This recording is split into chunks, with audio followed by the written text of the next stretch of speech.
Captain Lee Hyun stared out at the endless black space through the window of his ship. The Saebyok had been traveling for 3 months now, deeper into space than any human had ever gone before. His crew of 12 was getting restless, but Hyun felt something pulling him forward. Something important was out here. "Captain, we're picking up something strange," called Dr. Park Minji from her station. She was the ship's science officer and the smartest person Hyun knew. Her fingers moved quickly over the controls as data filled her screen. "What kind of strange?" Hyun asked, walking over to look at her readings. "It's a structure. Artificial, about 2 hours away at our current speed." Minji's voice carried excitement and worry at the same time. "But Captain, it's not human. The metal composition is nothing we've ever seen." Commander Kim Tae-ho looked up from his weapons console. He was Hyun's oldest friend and the most careful man on the ship. "Could be dangerous, we should think about this." Hyun nodded but kept staring at the readings. Humanity had been alone in space for so long. Every probe they sent out found empty worlds and dead stars. Earth scientists always wondered if other intelligent life existed, but they never found. Proof now, here was something that definitely wasn't made by human hands. "Set course for the structure," Hyun decided, "but keep weapons ready and shields up."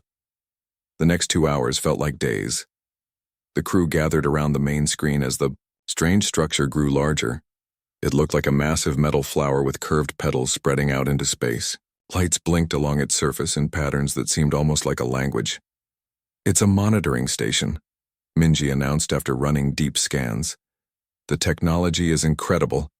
It's been here for at least 500 years, maybe longer." "Monitoring? What?" Tae-ho asked. Minji pointed toward Earth's direction. "Us. It's aimed right at our solar system." A cold feeling spread through Hyun's chest. Someone had been watching Earth for centuries and humans never knew. "Any signs of life aboard?" "No," Minji replied. "It appears to be abandoned. But Captain, the computer systems are still active. If I could access them, do it. But carefully." The Saebyok docked with the alien station using their flexible airlock system. Hyun, Minji, and Tae-ho put on their spacesuits and crossed over to explore. The inside of the station was built for creatures much taller than humans, with corridors that curved upward and strange symbols covering the walls. "The air is breathable," Minji reported, checking her instruments. "But keep your suits on anyway." They found what looked like a command center. Banks of alien computers hummed quietly, their screens showing symbols and numbers in languages no human had ever seen. But Minji was brilliant with computers, no matter what kind they were. "Give me some time," she said, connecting her portable computer to one of the alien terminals. "Their programming is different, but I think I can figure it out." While Minji worked, Hyun and Tae-ho explored the rest of the station. They found sleeping quarters, food storage areas, and what might have been laboratories. Everything was covered in dust, but it all looked like it had been abandoned quickly. "Captain, you need to see this," Minji called out. Her voice sounded excited but also frightened. They hurried back to the command center. Minji had managed to get several screens working, and alien text was scrolling across them. But she had also found something else. Files with images of Earth, the moon, and human cities. "I've been able to translate some of this," Minji explained. "It's not perfect, but I'm getting the main ideas." This station was run by something called the Galactic Council. They've been watching Earth for over 800 years. "Watching us for what?" Hyun asked. "That's where it gets strange. Look at this." Minji pointed to a file she had opened. It showed star maps with Earth marked in red. "They have us listed as a quarantine zone. No contact allowed, no interference permitted." Tae-ho frowned. "Quarantine? Are they afraid we're sick?" "I don't think so." Minji pulled up more files. "There are references to something called Protocol, Erebus's and Containment Directive Alpha 7. It sounds like they're not keeping others away from us, they're keeping us away from everyone else." Hyun felt his anger growing. Earth had always wondered if they were alone in the universe. Humans had sent radio signals into space for decades, hoping for an answer. They had built telescopes to search for signs of life. All this time, there had been a whole galactic civilization out there, and they had chosen to ignore humanity completely. "Can you find out more about this council?" Hyun asked. Minji's fingers flew over her computer. "I'm trying. The encryption on most of these files is beyond anything I've seen. But I'm getting pieces. The council has 12 member species. They control most of this part of the galaxy, and they all agreed that humans should be left completely alone." "But why?" Taiho demanded. "That's what I'm trying to figure out." "But Captain, look at this." Minji brought up a new screen. "These are monitoring reports filed every month for the past century. They've been watching our technology develop, our population grow, our expansion into our solar system. They know everything about us."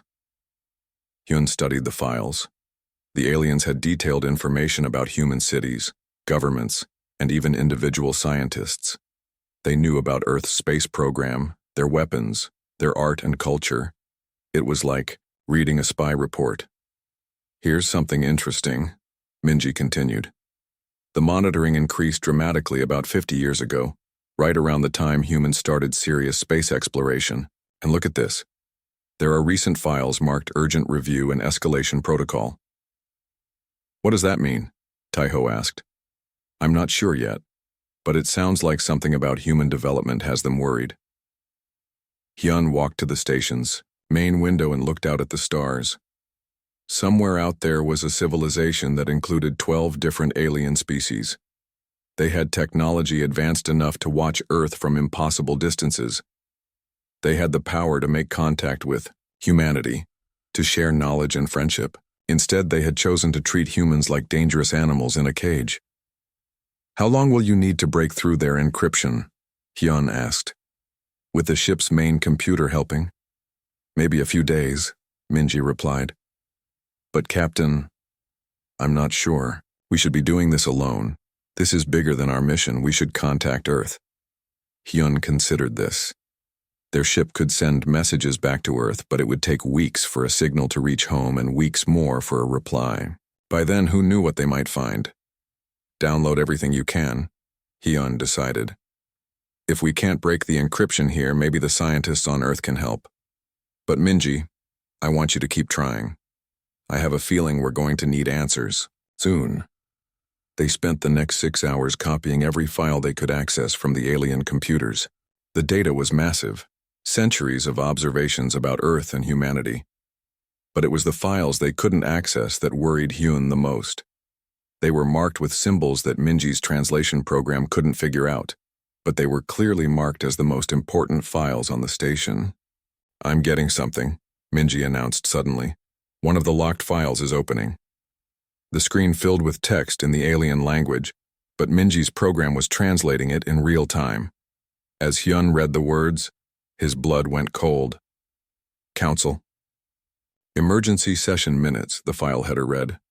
Subject, Human Development Acceleration. Threat level, critical. The file detailed a meeting between the council members about humanity's recent advances in technology. They were specifically worried about human research into quantum physics and something they called void manipulation. "They're afraid of us," Taiho said, reading over Hyun's shoulder. "But afraid of what? We've never even left our solar system. Before now?" "It's not what we've done," Minji said, still reading through the file. "It's what they think we might do. Look at this section about inherent capabilities and dormant potential." The file suggested that humans had some kind of natural ability that the other alien species lacked. The council was worried that if humans developed this ability fully, it could change the balance of power in the galaxy. "This is insane," Hyun said. "They're talking about us like we're some kind of superweapons that haven't been activated yet." "There's more," Minji added. The file mentioned something called the silence. It's referenced in almost every document about the human quarantine. Whatever the silence is, the council seems to think humans are connected to it somehow. A new alarm started beeping on Minji's equipment. She checked her readings and her face went pale. "Captain, we have a problem. I'm detecting ships approaching. 3 of them, and they're not human." Hyun looked at the tactical display Taeho had pulled up. 3 vessels were indeed approaching the monitoring station, and they were moving fast. The ships had the same curved design as the station, clearly alien technology. How long until they reach us? Hyun asked. 20 minutes at their current speed, Taeho replied. Should we run? Hyun thought quickly. The Sebyok was a research vessel, not a warship. They had basic defensive shields and a few small weapons, but nothing that could fight off 3 alien ships. On the other hand, they might never get another chance to learn the truth about humanity's place in the galaxy. Minji. How much more? Data can you download in 15 minutes? Maybe 30% of what's left, she replied. But Captain, those ships are broadcasting something. It's so. Dr. Choi Sun-hee had been working in her laboratory for 18 hours straight. Her eyes were red and tired, but she couldn't stop now. She was so close to something incredible that she could feel it in her bones. The quantum manipulation device hummed quietly on her workbench. It was no bigger than a coffee cup, but it contained technology that pushed the very limits of human understanding. For months, she had been trying to create stable quantum fields that could bend space itself. Computer, begin test sequence 47, she said. The machine started glowing with a soft blue light. Numbers scrolled across her screen as the quantum field built up power. Everything looked normal at first, but then something unexpected happened. The readings spiked far beyond what should have been possible. What? Sun-hee whispered, checking her instruments. The quantum field wasn't just stable, it was growing stronger by itself. It was as if the machine was drawing power from somewhere else, somewhere that shouldn't exist. Suddenly, the air in the laboratory seemed to ripple like water. For just a moment, Sun-hee could see through the walls, through the building, through the earth itself. She saw the darkness of space and felt connected to something vast and ancient. Then it was over. The machine shut down automatically, and everything returned to normal. But Sun-hee knew that what had just happened was impossible, according to every law of physics she understood. 3,000 light-years away, Agent Song Woo-bin felt the quantum ripple pass through his hidden ship. He had been watching Earth from close orbit for 23 years now, disguised as a human researcher studying atmospheric conditions. His real job was to monitor human technological development and report back to the Galactic Council. But in all his years of watching, he had never felt anything like this. The ripple had moved through subspace itself, carrying a signature that made his alien senses shiver with recognition. He quickly checked his instruments and confirmed what he feared. The ripple had been strong enough to be detected across multiple star systems. Woo-bin activated his secret communicator and sent an emergency message to the Council. Priority alert. Human quantum breach detected. Subspace signature matches theoretical predictions for void touch manifestation. Recommend immediate consultation with Elder Archives. The message traveled instantly across the galaxy through quantum entanglement, networks that humans had not yet discovered. Within minutes, emergency alarms were sounding in the Council's main headquarters. Counselor Vexithara was in the middle of a routine meeting when the alert reached her. She was a tall, reptilian creature with golden scales and eyes that had seen 300 years of galactic politics.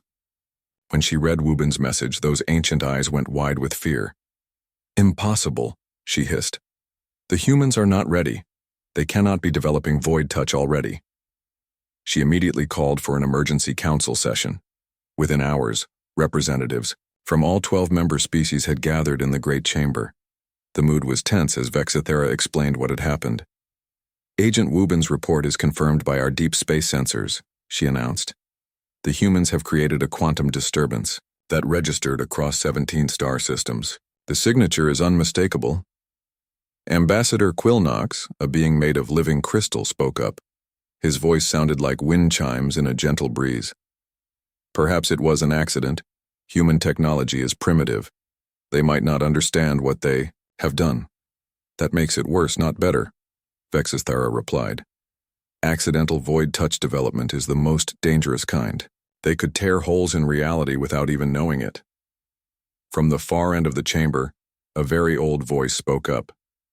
Elder Nixara was the oldest member of the council, so ancient that some species considered her a living legend. She rarely spoke during meetings, but when she did, everyone listened. I think it is time to tell them the truth, Nixara said quietly. The chamber fell silent. For over 800 years, the Council had maintained absolute secrecy about humanity. The very idea of contact was forbidden under the strictest laws. Elder, that is impossible, Vexithara protested. The containment directive clearly states, the containment directive was written when we thought we had more time, Nyxara interrupted. If the humans are developing void touch capabilities, then the situation has changed.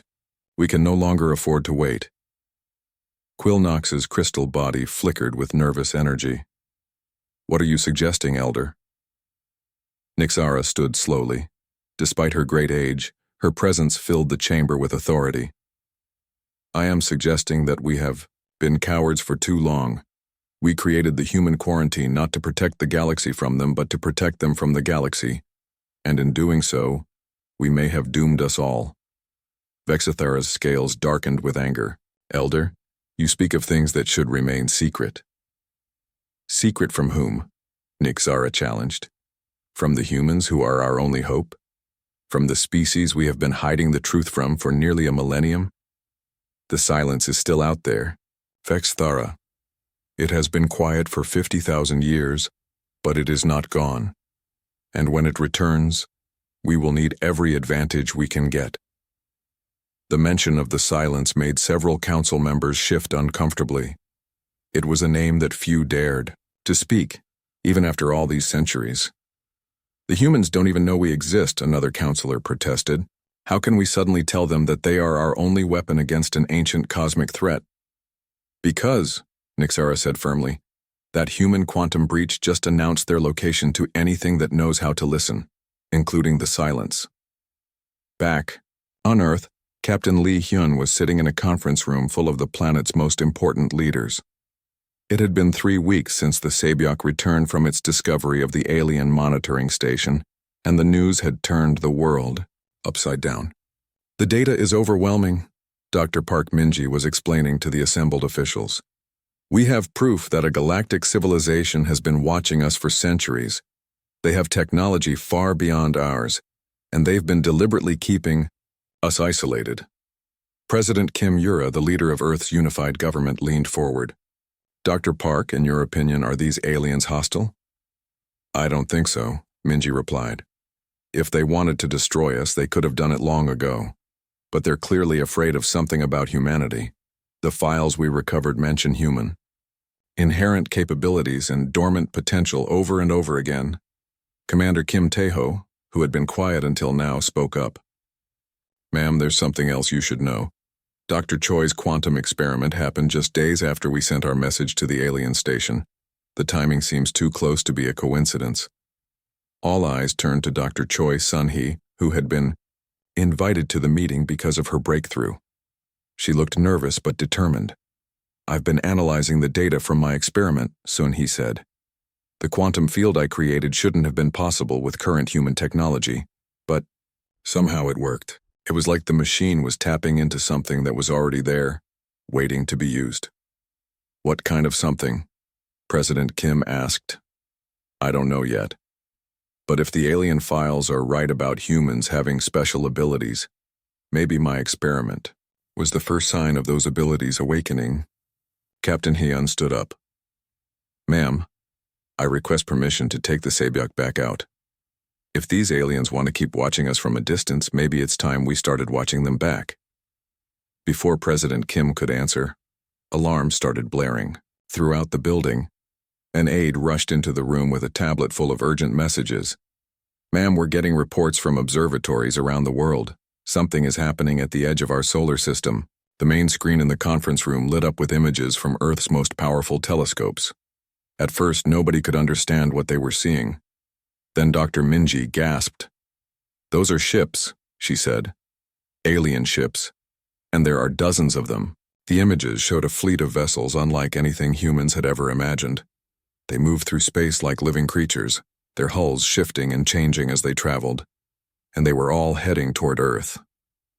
How long until they arrive? President Kim asked, her voice carefully controlled.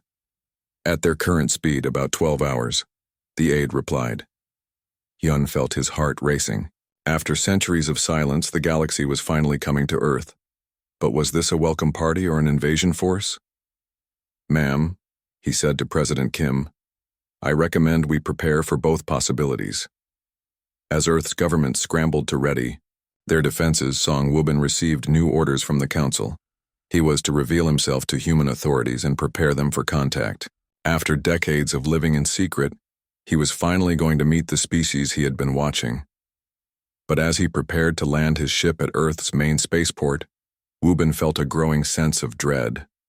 The Council fleet approaching Earth was not coming to welcome humanity to the galaxy. They were coming to make a choice that would determine the fate of both species. High above Earth's atmosphere, Elder Nixara stood on the bridge of the lead Council ship and watched the blue planet grow larger. She had fought against the human quarantine from the beginning, but she had been outvoted by fear and prejudice. Now, with the silence potentially awakening, they were out of time for careful plans. Elder, Captain Vexithera said, approaching her. The human governments are trying to contact us. Should we respond? Nixara thought for a long moment. In a few hours, the great meeting hall in Geneva had never hosted anything like this before. Representatives from every nation on Earth sat alongside beings from 12 different alien species. The air hummed with translation devices that turned alien sounds into human languages and vice versa. Elder Nixara stood at the center of the hall, her ancient form commanding respect even from those who had never seen her species before. Captain Li Hyun sat in the front row, still amazed that 48 hours ago, he had been the only human who knew aliens existed. Before we begin, Nixara said, her voice reaching every corner of the hall, you must understand that what I am about to tell you will change how you see your place in the universe forever. President Kim Ura leaned forward. Elder Nixara, our people have waited long enough for answers. Please, tell us why you kept us isolated. Nixara activated a holographic display that filled the air above the assembly. It showed the galaxy, as it appeared 50,000 years ago, brilliant with the lights of countless civilizations. This was our galaxy in its golden age, she explained. Over 2 million species lived in harmony, sharing knowledge and exploring the mysteries of existence together. But then came the silence. The hologram changed, showing vast dark areas spreading across the galaxy like an infection. Stars went dark and entire sectors became empty voids. The silence is not a species or an empire, Nixara continued. It is something far worse. It feeds on consciousness itself, consuming the thoughts, dreams, and souls of entire civilizations. In less than 1,000 years, it devoured 90% of galactic life. Dr. Park Minji raised her hand. How is that possible? How can something eat consciousness? We still do not fully understand it, admitted Counselor Vexithara, who sat nearby. The silence exists partially outside normal space in the void between realities. It can touch our minds across impossible distances and drain the life force from entire worlds. But surely some species fought back, said Commander Kim Tae-ho. Many tried, Nixara replied sadly. Traditional weapons, advanced technology, even reality-bending science, nothing worked. The silence absorbed every attack and grew stronger. World after world fell silent, until only 12 species remained hidden in the furthest corners of the galaxy. The hologram now showed the current state of the galaxy, mostly empty, with small clusters of stars where the Council species lived. We survived by learning to hide our consciousness, to make ourselves invisible to the silence, Quilnox explained, his crystal body flickering with nervous energy. But it was not a victory. It was merely a way to postpone our extinction. President Kim stood up. This is all fascinating, but what does it have to do with humanity? We've never even heard of the silence before today. Nixara's expression grew more serious. Because your species did not exist when the silence was active. Humanity evolved after the Great Catastrophe, on a world that the silence had never touched. And in your evolution, something remarkable happened. She activated a new hologram showing human brain patterns alongside alien ones. The difference was immediately obvious. Human brains showed unique quantum fluctuations that were absent in alien minds. Your consciousness operates on multiple dimensional levels simultaneously, Nixara explained. Where our minds exist in normal space, yours touches the void itself, the same realm where the silence lives. Dr. Choi Sun-hee gasped. That's impossible. If our minds touched this void, we would know about it. Would you? Asked Nixara. Tell me, Dr. Choi, have you ever had dreams that felt more real than reality? Have you ever known things you had no way of learning? Have you ever felt connected to something vast and ancient? Sun-hee's face went pale. She had experienced all of those things, especially recently as her quantum experiments had grown more advanced. The ability lies dormant in most humans, Nixara continued.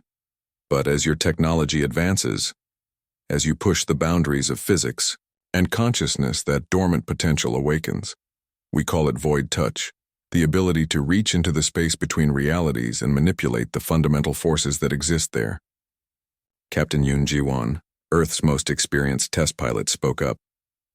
Are you saying humans can fight this silence thing? We believe so, Nixara replied. Ancient records from before the catastrophe mention a species called the predecessors.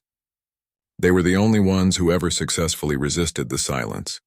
According to those records, the predecessors had consciousness patterns very similar to modern humans. What happened to them? Asked President Kim. They vanished. Vexithara answered grimly. We don't know if they were destroyed, if they transcended to a higher plane of existence, or if they simply left this galaxy. But they left behind hints about fighting the silence, hints that only make sense when applied to human consciousness patterns. Dr. Minji stood up, her face flushed with excitement and fear. The quantum experiments, Dr. Choi's breakthrough. Are you saying we're accidentally awakening these abilities? Not accidentally, said a new voice. Everyone turned to see Agent Song Woo-bin entering the hall. He had revealed himself to Earth's authorities just hours before, ending decades of secret observation. Agent Woo-bin has been monitoring human development for over 20 years, Nixara explained. His report showed us that humanity was developing void touch capabilities naturally, far ahead of our projections. Woo-bin bowed respectfully to the assembly. I watched your species advance from primitive radio telescopes to quantum manipulation in just 2 decades. Your progress is unprecedented in galactic history. But if we're so special, Tai-ho asked, why did you keep us quarantined? Why not contact us and train us to fight the silence? The council members exchanged uncomfortable glances. Finally, Vexithara spoke. Because we were afraid, she admitted.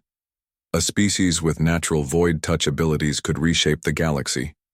You could become gods among the stars, or you could become something worse than the silence itself.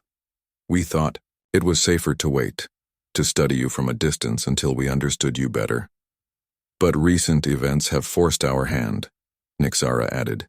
Dr. Choi's quantum breakthrough 3 days ago created a subspace disturbance strong enough to be detected across multiple star systems. If we could detect it, then so could the silence, President Kim finished, understanding dawning on her face. Exactly. The silence has been dormant for 50,000 years, but it is not dead. And if it has detected your awakening abilities, it will come to investigate. As if summoned by her words, alarms began blaring throughout the building. An aide rushed in with urgent news. Ma'am, deep space sensors are detecting massive disturbances at the edge of the solar system. Something is coming through subspace. And it's huge. The main display screen lit up with images from Earth's most distant monitoring stations. What they showed made everyone in the hall go silent with terror. It was a ship, if it could even be called that. It was massive beyond comprehension, easily the size of Earth's moon. But calling it a ship was like calling an ocean a puddle. It seemed to be made of dark energy itself, constantly shifting and changing shape. Reality bent around it like it was too heavy for normal space to contain. The Harbinger, whispered Nixara, her ancient face showing fear for the first time. The advanced scout of the silence, it has found you. Panic began to spread through the assembly, but Captain Hyun stood up. How long do we have? At its current approach speed, perhaps 6 hours, Woo-bin calculated quickly. Then we need to prepare, Hyun said firmly. Elder Nixara, you said humans can fight this thing. Tell us how. Nixara looked around the hall at the mixture of human and alien faces. The ancient records speak of using void touch to create weapons that can harm the silence. But the knowledge was lost when the predecessors disappeared. Then we'll have to figure it out ourselves, said Dr. Sunhee, standing up with determination. My quantum lab is still intact. If void touch is about manipulating quantum fields in subspace, maybe I can adapt my equipment. That's incredibly dangerous, warned Vexthara. Untrained void touch can tear holes in reality itself. And if we do nothing, the silence will consume our minds anyway, Sunhee replied. I'd rather die trying to fight than die hiding. President Kim turned to address the entire assembly. Ladies, gentlemen, and honored alien guests, Earth is about to face its greatest threat. But we're not the same species that was quarantined centuries ago. We've learned to split the atom, to travel to other worlds, to manipulate matter at the quantum level. If this harbinger wants a fight, we'll give it one. Elder Nixara watched the humans with growing amazement. Despite learning that their entire understanding of the universe was wrong, despite facing a threat that had destroyed countless civilizations, they were not paralyzed by fear. Instead, they were already planning to fight back. Very well, she said. The Council will share everything we know about the silence and void touch technology. But understand, even with our help, the chances of success are minimal. Captain, Jiwan smiled grimly. Elder, you clearly don't know humans very well. Minimal chances are better than no chances, and we've made miracles happen with less. As the assembly broke up into planning groups, Hyun found himself standing beside Nixara at the great window overlooking Earth's cities. You really think we can do this? He asked quietly. Nixara was silent for a long moment. Captain Hyun in 50,000 years of Gala. The Harbinger arrived at Earth's solar system like a wound in space itself.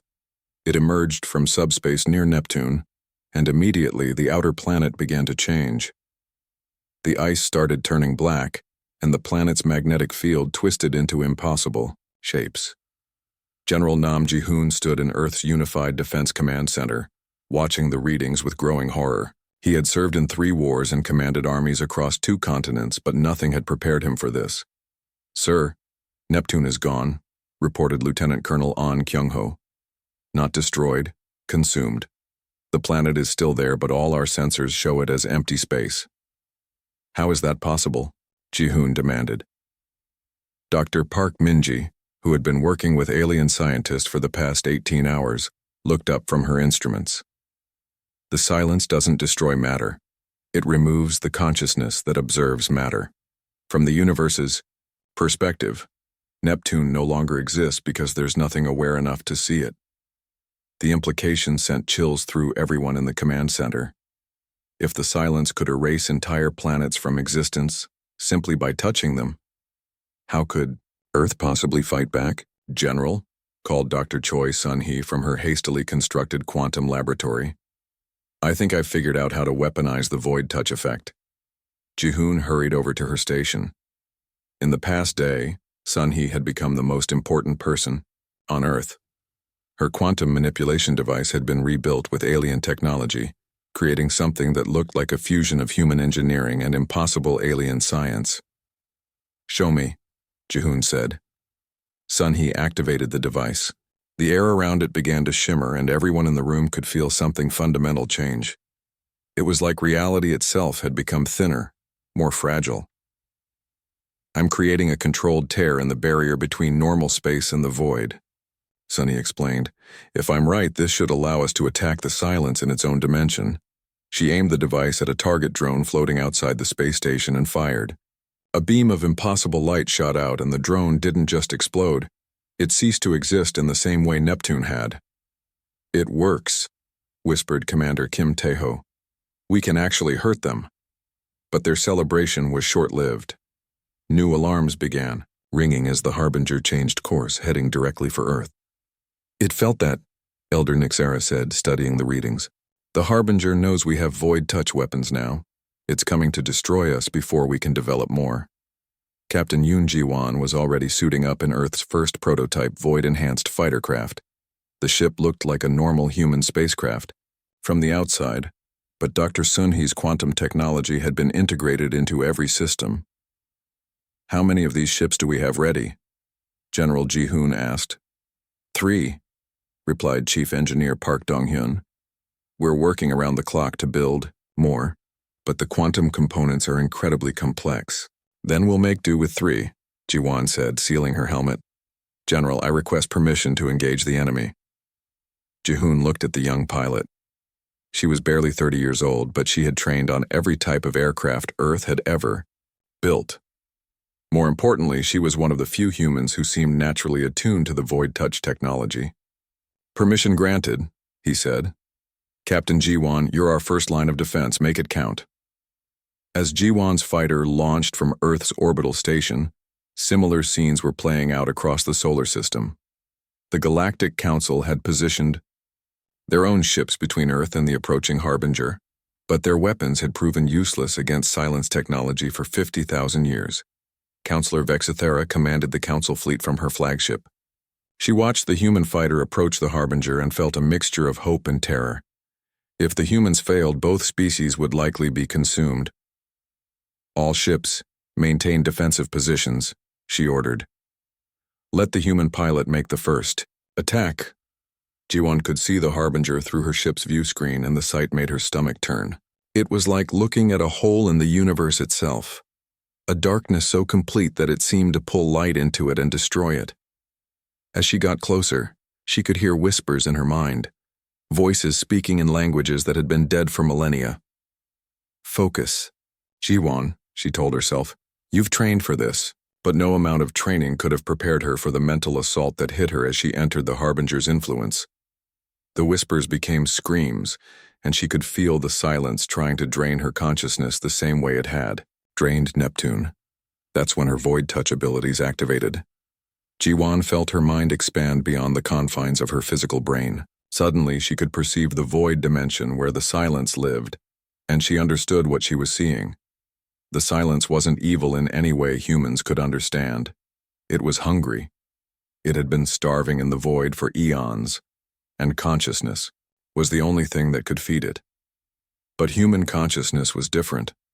Where alien minds were like candles that could be blown out, human minds were like fires that burned brighter when challenged. "You want to feed?"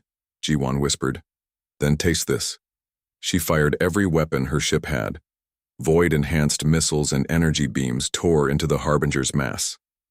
For the first time in 50,000 years, something had wounded a silence entity. The Harbinger reeled back, its reality-bending form rippling with what might have been pain.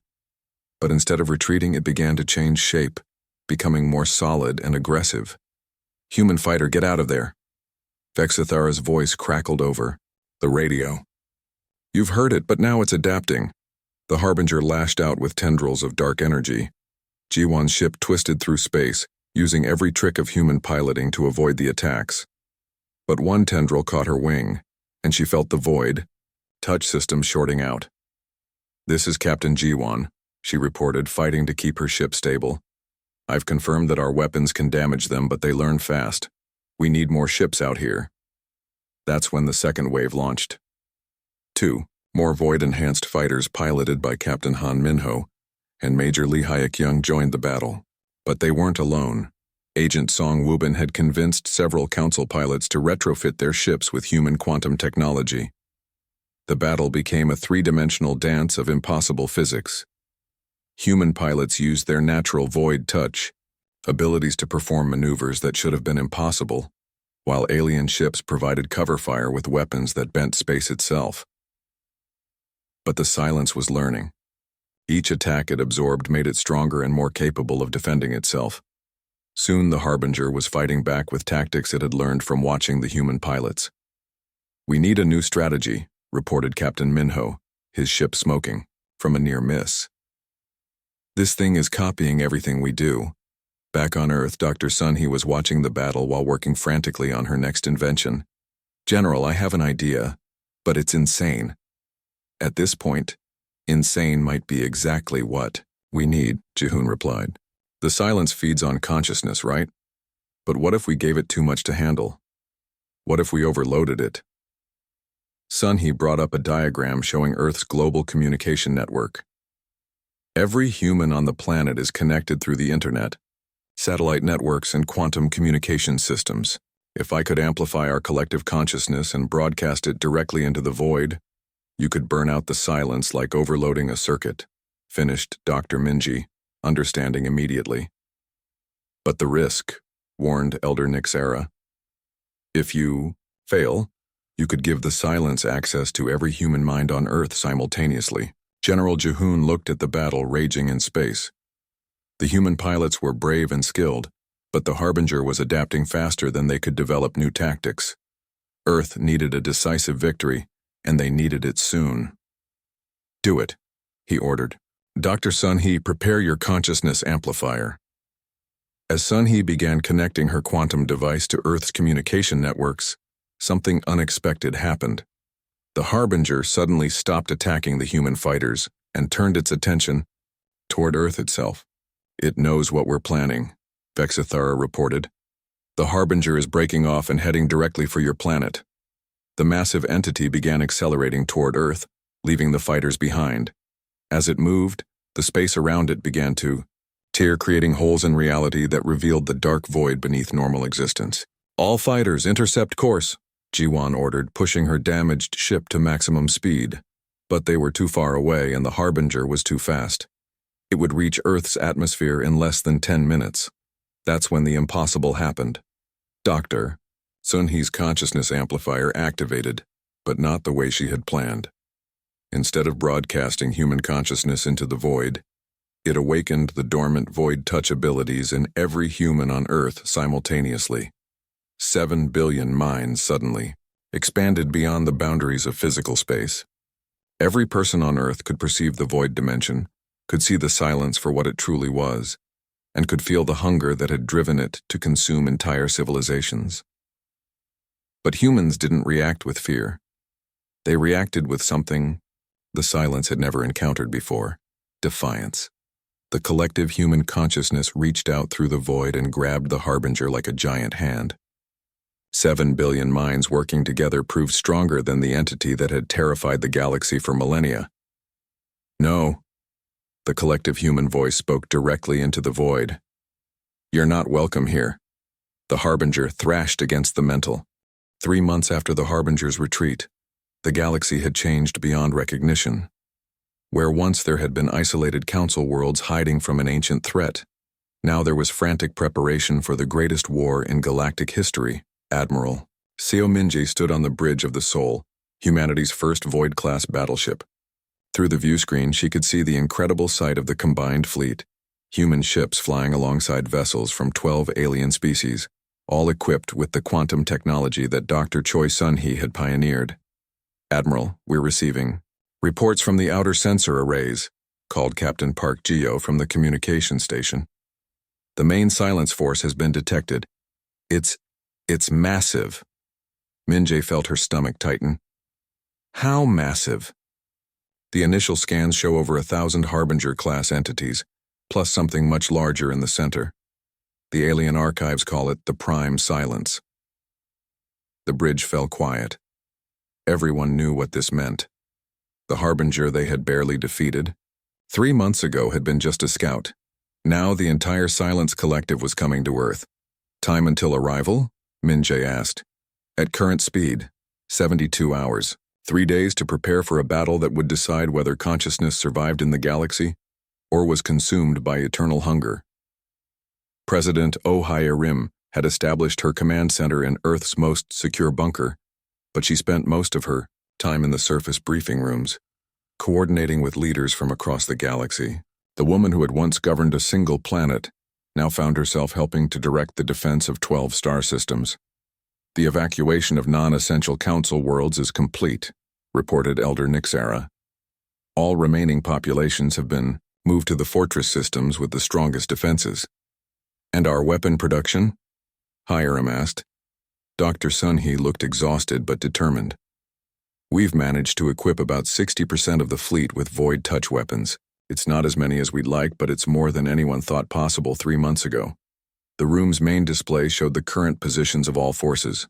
The combined fleet was impressive. Over 3,000 ships from 13 different species, all united for the first time in galactic history. But against the approaching silence, it still seemed pitifully small. "Ma'am," interrupted Agent Song Wubin, who had become Earth's primary liaison with Council intelligence. "We've received a message from Captain Li Hyun. The Deep Space Reconnaissance mission has new information." Hyun appeared on the communication screen, broadcasting from the bridge of the Sebyok at the edge of known space. His ship had been upgraded with the most advanced scanning equipment available, turning it into humanity's eyes and ears in the void. "President O, we've been studying the approaching silence force," Hyun reported. "Dr. Minji has made some disturbing discoveries." Minji appeared beside Hyun on the screen. "Ma'am, the prime silence isn't just larger than the Harbingers. It's fundamentally different. Our scans suggest it's not a single entity, but rather a collective consciousness made up of thousands of consumed civilizations." "What does that mean?" "For our defense strategy," asked General Nam Ji-hoon. "It means the prime silence knows everything that every consumed species ever knew," Minji explained. "Their technologies, their tactics, their weaknesses. It's carrying the knowledge of 50,000 years of galactic civilization." The implications sent a chill through everyone in the room. They weren't just fighting a cosmic predator. They were fighting the accumulated knowledge of millions of extinct worlds. "There's more," Hyun continued. "The prime silence is broadcasting something. A message that we're only beginning to understand." The main screen filled with alien text that slowly translated into human language. As the words appeared, everyone in the room read them with growing horror. "Children of the void," the message began. "We have felt your touch and tasted your defiance. You are unlike any consciousness we have encountered in our long hunger. We come not to consume you, but to offer you a choice." The message continued, explaining that the silence had been searching for eons for a consciousness strong enough to join with them voluntarily. They offered humanity a chance to merge with the prime silence, to become part of an eternal collective that spanned galaxies. In return, the message concluded, "We will spare your galaxy and move on to feed elsewhere. Refuse, and we will consume every thinking being in this spiral arm of stars." President O'Hiram read the message twice before speaking. "They're trying to divide us, make us choose between humanity's survival and everyone else's." "It won't work," said Elder Nixera firmly. "Your species has already proven that you don't abandon your allies." But even as she spoke, reports were coming in from across the galaxy. Some council members were wavering, suggesting that maybe humanity should consider the offer. The fear that had kept the galaxy hiding for 50,000 years was reasserting itself. "Ma'am," called an aide, "we're receiving similar messages from individual council worlds. Some are suggesting that the human leadership should at least consider the offer." Before Hiram could respond, Admiral Minji's voice came over the communicator. "Ma'am, we have ships breaking formation. 3 council vessels are requesting permission to withdraw from the fleet." The alliance was beginning to crack under pressure, just as the silence had intended. That's when Captain Yoon Ji-won, now commander of Earth's elite Void Fighter Squadron, requested permission to address the Allied fleet.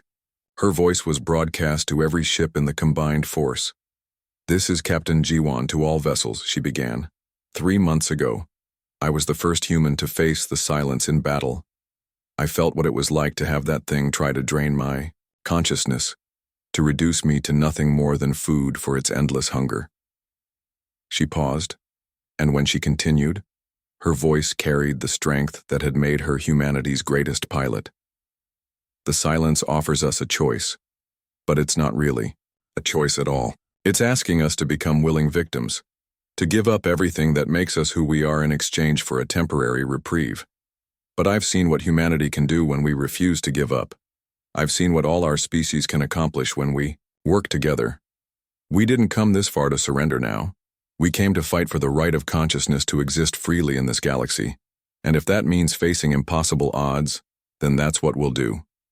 Her words had an immediate effect. The ships that had been wavering returned to formation, and new messages of support flooded in from across the fleet. But the silence wasn't finished with its psychological warfare.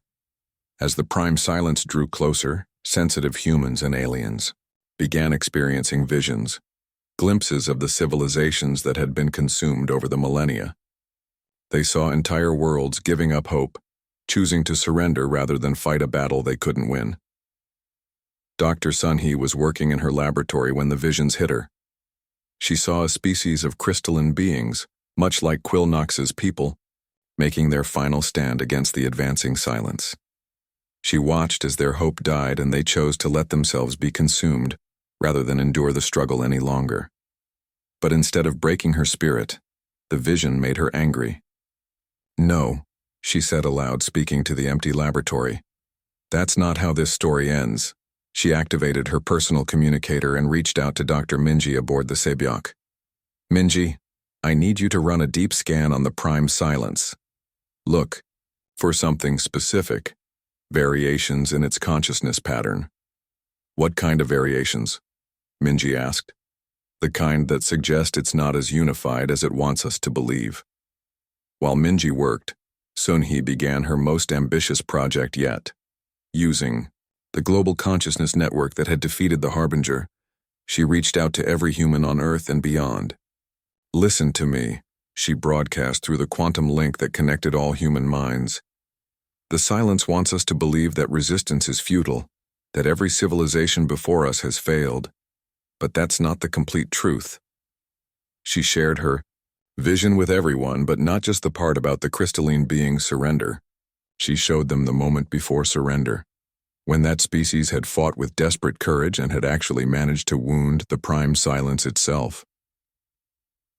"Every civilization that fought left a mark," Sunhee explained.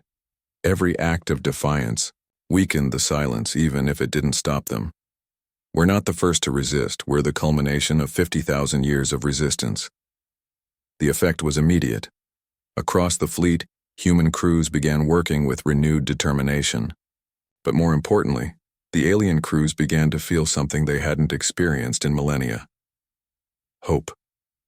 "Ma'am," called Dr. Minji over the communicator. "I found what Dr. Sunhee was looking for.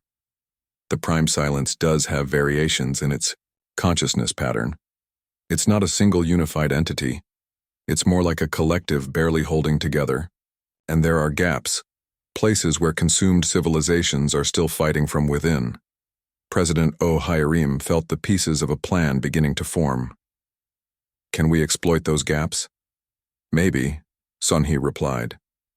"If we could reach the consumed civilizations inside the prime silence, we might be able to turn them against their captor.